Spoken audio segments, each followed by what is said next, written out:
जय हिंद दोस्तों। आज के इस महत्वपूर्ण सेशन में हम लोग आरआरबी ग्रुप डी 2025 के प्रॉफिट एंड लॉस वाले सवालों को करेंगे, क्योंकि अभी आपका ग्रुप डी 2026 का एग्ज़ाम होने वाला है। उसमें इस टाइप के प्रश्न जरूर पूछे जाएंगे, इसलिए इनको मिस नहीं करिएगा।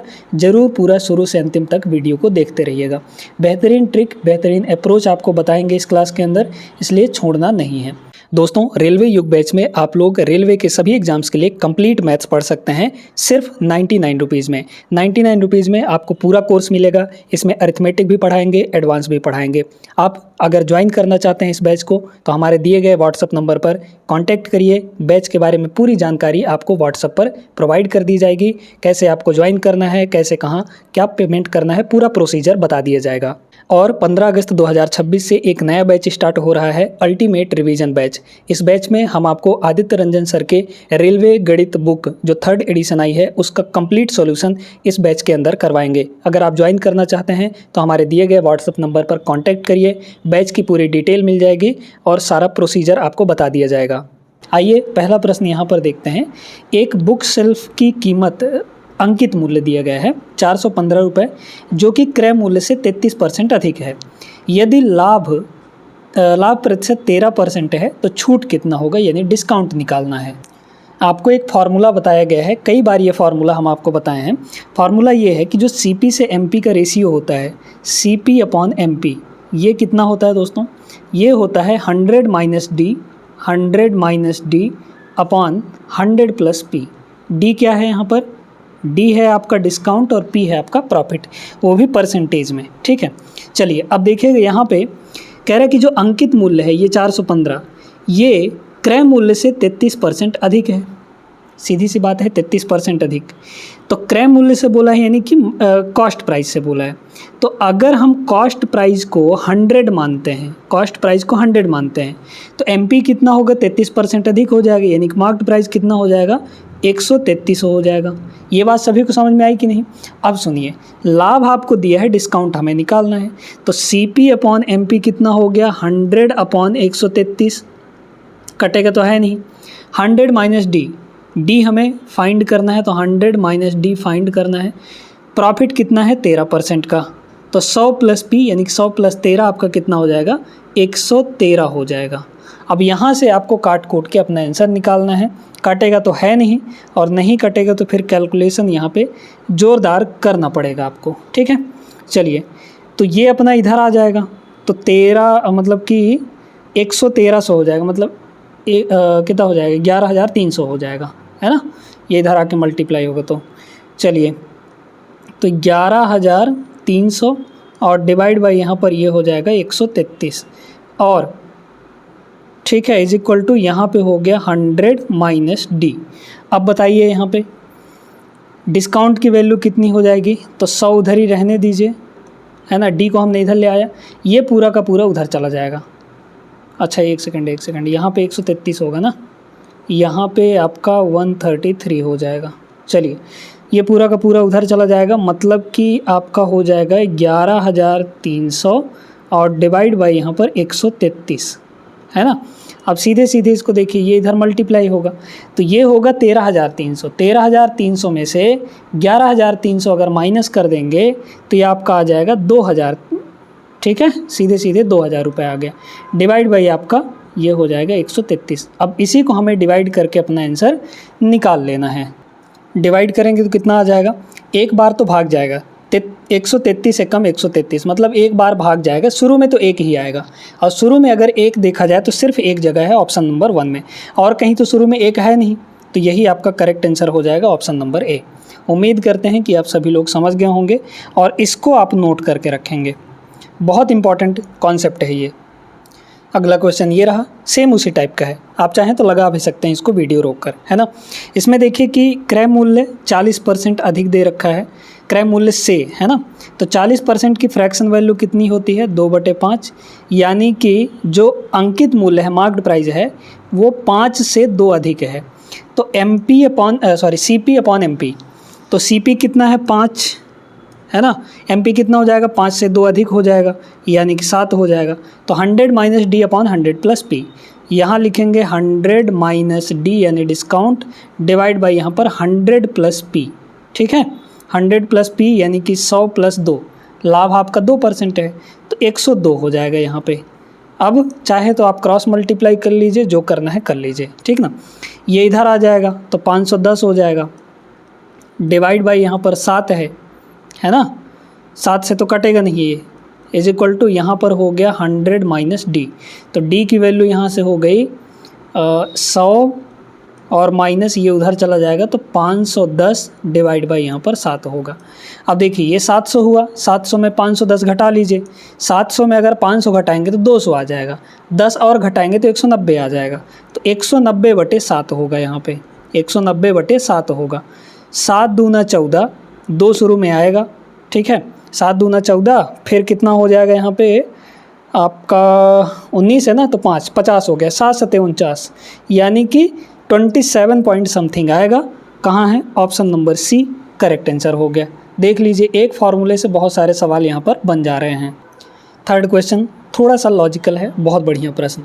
बी द्वारा सी को एक वस्तु बेची जाती है, फिर सी द्वारा डी को बेची जाती है। बी ने सी को दिया, सी ने आगे थमा दिया डी को, है ना। बी और सी दोनों को 12% का लाभ मिलता है, बहुत बढ़िया। तथा डी के लिए जो सेलिंग प्राइस है वो कितना है? इतना है।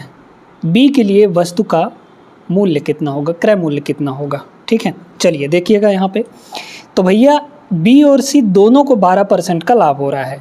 12% की फ्रैक्शन वैल्यू कितनी होती है? तो 12% की फ्रैक्शन वैल्यू होती है 12/100, यानी कि 3/25। 4 से अगर काटेंगे 3/25। अब देखिए बी के पास, अगर बी को हम देखें कि बी 12% का लाभ ले रहा है, तो बी क्या करेगा कि 25 का खरीदा वो और 3 का प्रॉफिट लेके बेच देगा। 25 पर 3 का प्रॉफिट लेके बेच देगा। किसको बेचेगा? यहाँ पे सी को बेच दिया। कितने रुपए में? 28 रुपये में। बी जो है 25 का खरीदा और 3 का प्रॉफिट लिया, यानी 28 में बेच दिया। किसको बेचा? सी को। अब सी ने क्या किया? डी को बेचा। तो ये सक्सेसिव काम हो रहा है कि बी सी को दे रहा है, सी डी को दे रहा है ना, तो सक्सेसिव काम हो रहा है। तो सक्सेसिव वाला तरीका लगाएंगे यहाँ पे। अब देखिए सी के लिए सोचिए, तो सी को भी 12% का ही लाभ हो रहा है। मतलब सी ने क्या किया कि 25 का खरीद के 3 के प्रॉफिट में बेच दिया। तो सी ने यहाँ पर 25 का खरीदा और 3 के प्रॉफिट यानी 28 में बेच दिया, ठीक है, डी को बेच दिया। अब आप देख पा रहे होंगे यहाँ पर कि फाइनली गया किसके पास? गया है डी के पास। तो इन दोनों का प्रोडक्ट जो होगा, यानी कि 28 × 28, 28 का स्क्वायर कितना होता है? 784। 1 से 30 तक का स्क्वायर आपको याद होना चाहिए फटाफट, 784। और इधर देखिए 25 का स्क्वायर कितना हो जाएगा? 25 × 25, 625 हो जाएगा। ये जो है फाइनली शुरू में किसके पास था? बी के पास। तो बी का ये क्रय मूल्य है और गया किसके पास? डी के पास गया, तो ये डी का सेलिंग प्राइस होगा। ये डी की वैल्यू है ना। और डी का जो सेलिंग प्राइस एक्चुअल में है वो कितनी है दोस्तों? एक्चुअल में डी की सेलिंग प्राइस ये है, इसको देखिए, ये 3136 डिवाइड बाई 10 लिख सकते हैं, क्योंकि पॉइंट के बाद एक ही डिजिट है, जीरो का तो कोई मतलब ही नहीं है, तो पॉइंट के बाद एक डिजिट। अब आप बड़े गौर से अगर देखेंगे तो 784 के ये 4 गुना आपको दिखेगा, करके देख लीजिए चाहिए। देखिए 700 का 4 गुना 2800, 84 का 3 गुना, या फिर आप ऐसे सोचिए कि 80 का 3 गुना 240, और 4 गुना ना, हाँ ठीक है। तो 8 का 4 गुना कितना होगा? 80 का 4 गुना 8 अठाई 8 चौके 32, 320 हो गया। और यहाँ पे आप देखेंगे कि 4 का 4 गुना 16, तो 320 और 16 कितना होगा? 336। तो 2800 और 336 कितना होगा? 3136 नहीं होगा। मतलब ये जस्ट 4 बार में आपका कट रहा है, ये 4 बार में कट जाएगा। तो ये देखिए कि 1 यूनिट की वैल्यू कितनी आ गई आपके पास? 4/10 यानी 2/5 आ गया। हमें किसकी वैल्यू निकालनी है? बी का कॉस्ट प्राइस निकालना है, 625 की वैल्यू। तो 625 की वैल्यू कितनी हो जाएगी? 625 में हम लोग 1 यूनिट की वैल्यू यानी 2/5 का मल्टीप्लाई कर देंगे, काटेंगे, ये 125 हो जाएगा। 125 पंचे 625 होता है, तो 125 का डबल यहाँ पर 250 आ गया। 250 इस सवाल का करेक्ट आंसर होगा, ऑप्शन नंबर सी। उम्मीद करते हैं कि समझ गए होंगे आप लोग। चलिए इस सवाल को देखते हैं। ये भी एक लॉजिकल प्रश्न है और बहुत सुंदर प्रश्न है ये, ठीक ना। इसमें कह रहा है कि एक वस्तु का जीएसटी के सहित विक्रय मूल्य जो बना वो 1680 रुपये है। जीएसटी रेट कितना है? 20% है। यदि दुकानदार को 12% का प्रॉफिट हुआ तो वस्तु का सीपी कितना होगा? ठीक है, बड़े ध्यान से समझिएगा इसको दोस्तों। यहाँ पर कॉस्ट प्राइस है ना, वो 12% का प्रॉफिट लेके बेच रहा है, लेकिन जो भी उसका सेलिंग प्राइस होगा उस पर जीएसटी जुड़ा है। कितना का जीएसटी जुड़ा है? यहाँ पर 12% ये हुआ तो 12% प्रॉफिट पर वो बेच रहा है, और इस पर 20% का प्रॉफिट हो रहा है, सॉरी प्रॉफिट नहीं, मतलब कि जीएसटी ऐड हो रहा है। जीएसटी हमेशा ऐड ही होता है, और ऐड होने के बाद बिका कितने में? जीएसटी इंक्लूड करके ये 1680 रुपये में बिका है ना, 1680 रुपये में बिका है। तो यहाँ पे काम आपका सक्सेसिव हो रहा है भैया, तो सक्सेसिव लगाइए ना भाई। सीपी से एसपी 12% बढ़ा, फिर यहाँ से जीएसटी लगा के जब बेचा तो 20% एक्स्ट्रा हुआ, है ना। तो बस 12% की फ्रैक्शन वैल्यू बताइए कितनी होगी? 3/25 है ना, 3/25। तो 25 का सीपी, 3 का प्रॉफिट, यानी बिका कितने में? 25 का सीपी, 3 का प्रॉफिट, यानी 28 का हो गया सामान यहाँ पे।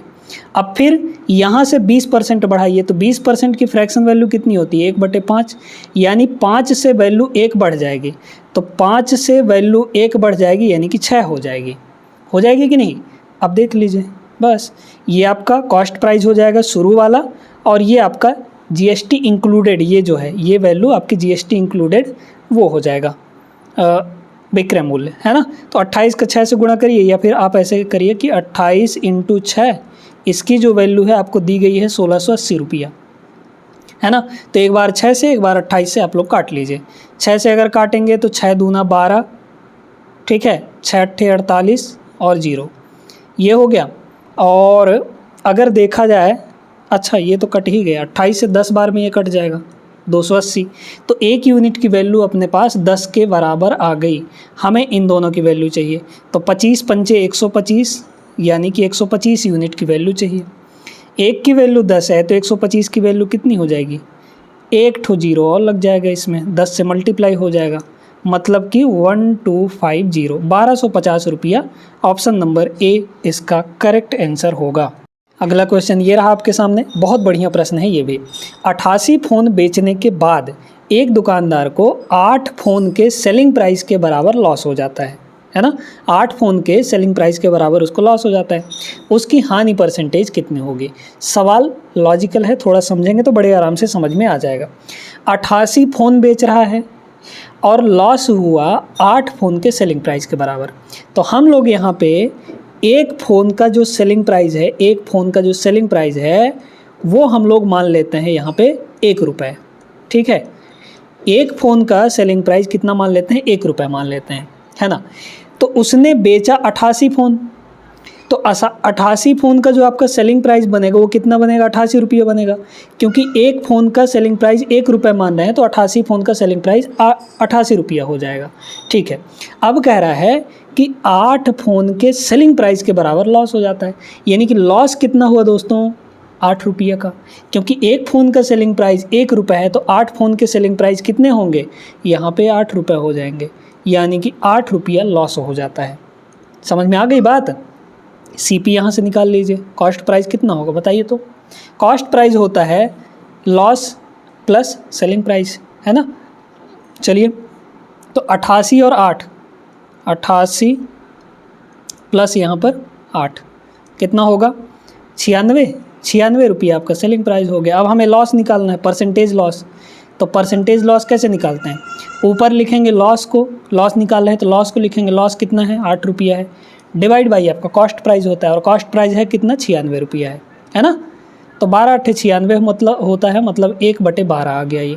और 1/12 आप इसको परसेंट में चेंज करेंगे तो 100% से मल्टीप्लाई तो करेंगे ना भैया, यानी कि ये हो गया 25/3, है कि नहीं?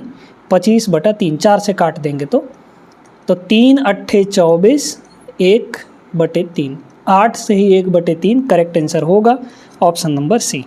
समझ गए बात को? आगे चलिए, अगला क्वेश्चन देखते हैं। बहुत बढ़िया है ये भी प्रश्न। विभा ने 1 रुपये में 2 केले की दर से कुछ केले खरीदे, उतने ही केले 1 रुपये में 3 केले की दर से खरीदे।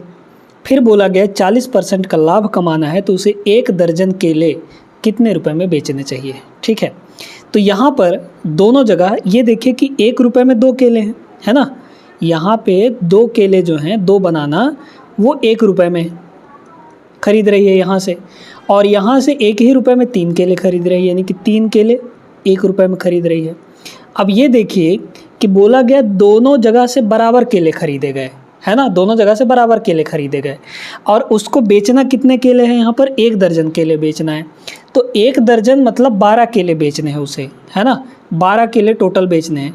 तो इस 12 केले जब बेचने हैं तो 12 केले उसको खरीदवाइए, और दोनों जगह से चूंकि वो बराबर केले खरीद रही है, तो यहाँ से भी पहले वाले केस में भी उसको 6 केले खरीदवाइए, और दूसरे वाले केस में भी उसको 6 केले खरीदवाइए। तो ये बताइए दोस्तों कि यहाँ पर अगर 2 केला 1 रुपये का खरीद रही है, तो इसको 6 बनाना है, 2 को 6 केला बनाना है, तो 3 से मल्टीप्लाई, तो इधर भी 3 से मल्टीप्लाई, यानी कि जो 6 केला होगा वो 3 रुपये का होगा, खरीद रही है। फिर यहाँ से भी 6 केले खरीदेगी, तो यहाँ 6 बनाने के लिए 2 से मल्टीप्लाई, तो इधर भी 2 से मल्टीप्लाई, यानी 6 केला यहाँ से 2 रुपये में ख़रीद रही है ना।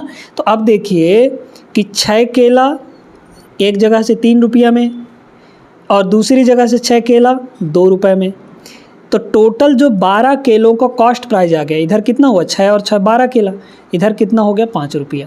तो दोनों जगह से मिलाकर 12 केले 5 रुपये के हो गए कॉस्ट प्राइस।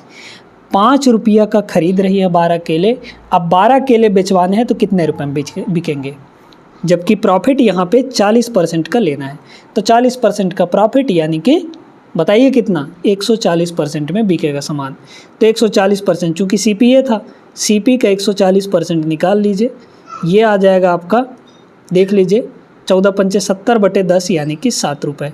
तो 1 दर्जन यानी कि 12 केलों का जो सेलिंग प्राइस होगा वो 7 रुपये होगा। Option number B is the correct answer. बहुत प्यारा सा और लॉजिकल प्रश्न था ये। इसको देखते हैं। एक आदमी 15 रुपये प्रति सेब की दर से खरीदता है और उन्हें 13% लाभ पर बेचने की योजना बनाता है। 195 रुपये का उसको टोटल प्रॉफिट चाहिए, तो कितने सेब यहाँ पर बेचने होंगे। सबसे पहले हम उससे 1 सेब बेचवाते हैं, है ना, 1 सेब बिकवाते हैं, कितना रुपया उसका प्रॉफिट होगा बताइए दोस्तों। अगर वो 1 सेब खरीदा है 15 रुपये का, तो प्रॉफिट कितना ले रहा है 13%। तो इसी 15 रुपये का 13% आप निकालिए, तो 13% यानी डिवाइड बाई 100 हो जाएगा यहाँ पे, है ना, डिवाइड बाई यहाँ पर 100 हो जाएगा। ये जो प्रॉफिट निकला है ये आपका 1 सेब का प्रॉफिट निकला है। 1 सेब बेचने पर हमको इतना प्रॉफिट हुआ। मान लीजिए कि n सेब बेच रहे हैं, तो इसको n से मल्टीप्लाई कर दीजिए, और इन्हीं n सेब को बेचने पर टोटल लाभ कितना हो रहा है 195 रुपया। आ गया हमारा आंसर। समझिए, फिर से समझिए। हमने ये कहा भाई कि वो 1 सेब बोला ना, प्रति सेब 15 रुपये की दर से, यानी 1 सेब वो खरीद रहा है 15 रुपये का। तो अगर हम उसको कहें कि 1 सेब अगर वो बेचेगा तो कितना प्रॉफिट होगा बताइए। तो लाभ तो सिर्फ 13% ले रहा है, तो 15 का खरीदा 13% लाभ, यानी कि 15 × 13%, ये आपका 1 सेब का प्रॉफिट हो गया। 1 सेब बेच रहा है तो इतना प्रॉफिट मिलेगा। अब मान लेते हैं कि वो n सेब बेच के 195 रुपये का प्रॉफिट ले जा रहा है, तो 1 सेब का प्रॉफिट इंटू n, तो ये टोटल प्रॉफिट हो गया n सेब का, और यही टोटल प्रॉफिट कितना है 195 रुपये का। तो 15 × 13 195 होता है, कट गया। n की वैल्यू कितनी आ गई यहाँ पर, 100 उधर चला जाएगा, यानी कि 100 × 100 होगा, ये एक बार में कटेगा, है ना। तो ये आ जाएगा 100 सेब बेचने होंगे उसे। Option number D is the correct answer. चलिए दोस्तों, अगला क्वेश्चन ये देखते हैं। एक विक्रेता को एक शर्ट 1000 रुपये में बेचने पर 5% का लॉस हो जाता है।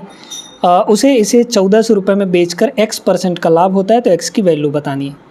साफ साफ यहाँ पे ये बोला गया है कि 1000 में बेचता है तो 5% का लॉस, अगर वो 1400 में बेचेगा तो कितने का लाभ होगा, यानी प्रॉफिट कितने का होगा। ठीक है, अब समझिए इसको। CP आपका फिक्स होता है, कॉस्ट प्राइस फिक्स होता है, कितना होता है 100%। ये बताइए अगर 5% का लॉस लिया तो बेचेगा कितने में, वो बेचेगा कितने में 95% में, और वो बेच कितने में रहा है 1000 में, 1000 में बेच रहा है, तो 1000 की वैल्यू 95% है।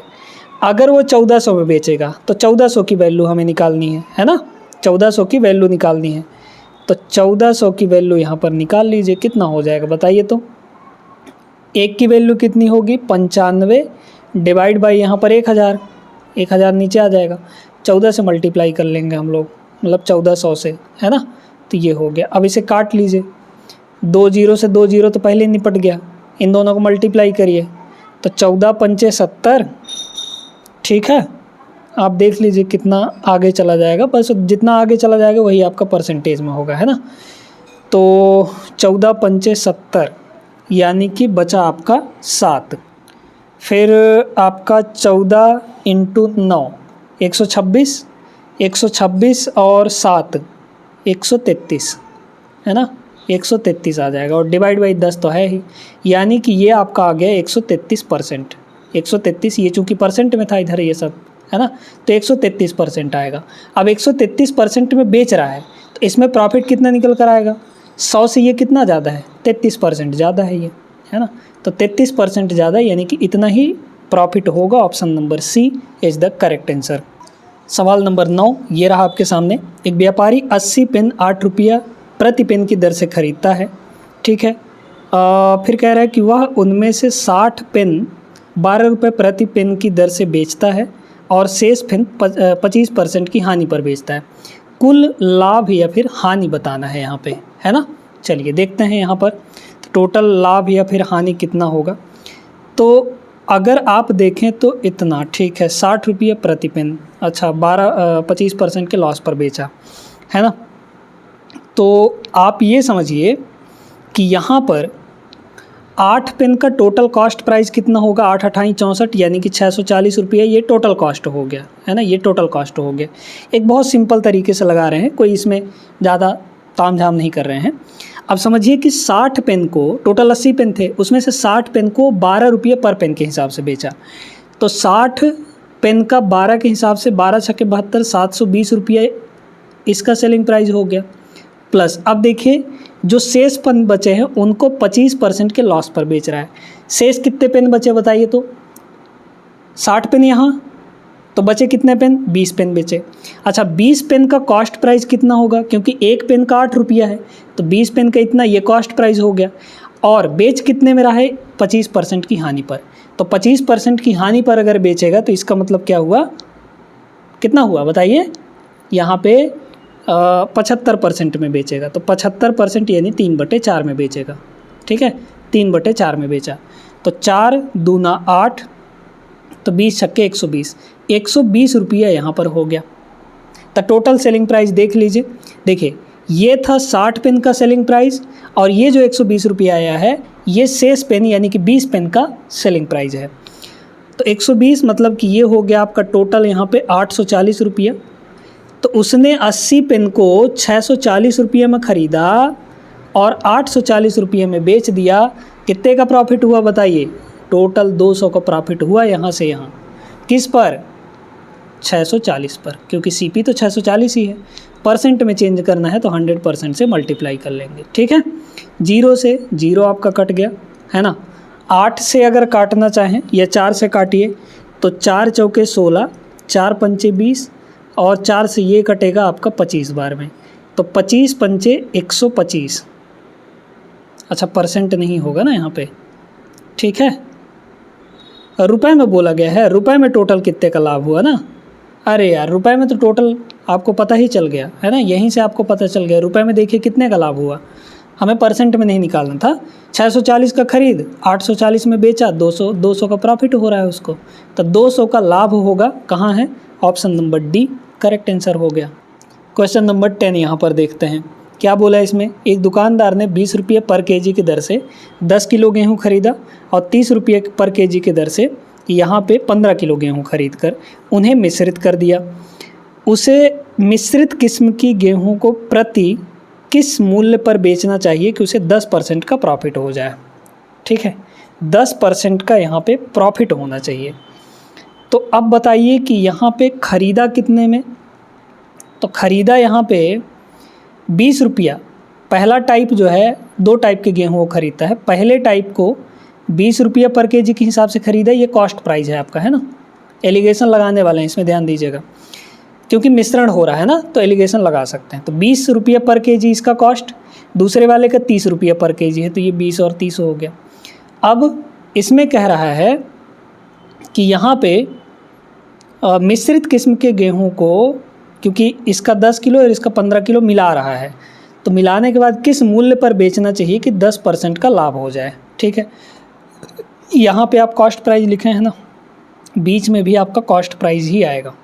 ठीक है ना, लेकिन नीचे क्या आएगा, क्वांटिटी आएगा। ए टाइप कितना है, 10 किलो, तो यहाँ पर हो गया 10 किलो। ये कितना है, 30 किलो है, सॉरी 15 किलो है ना, बी वाला 15 किलो है। तो क्या यहाँ से इनका रेशियो ले सकते हैं, बिल्कुल लिया जा सकता है। रेशियो लेंगे तो 5 दूना 10, 5 तियाँ 15। अब इनको नहीं देखना है, कैसे निकालेंगे, ये वाली वैल्यू कैसे निकालेंगे, यानी कि मिश्रण का कॉस्ट प्राइस CP कैसे निकालते हैं बताइए, बीच वाला।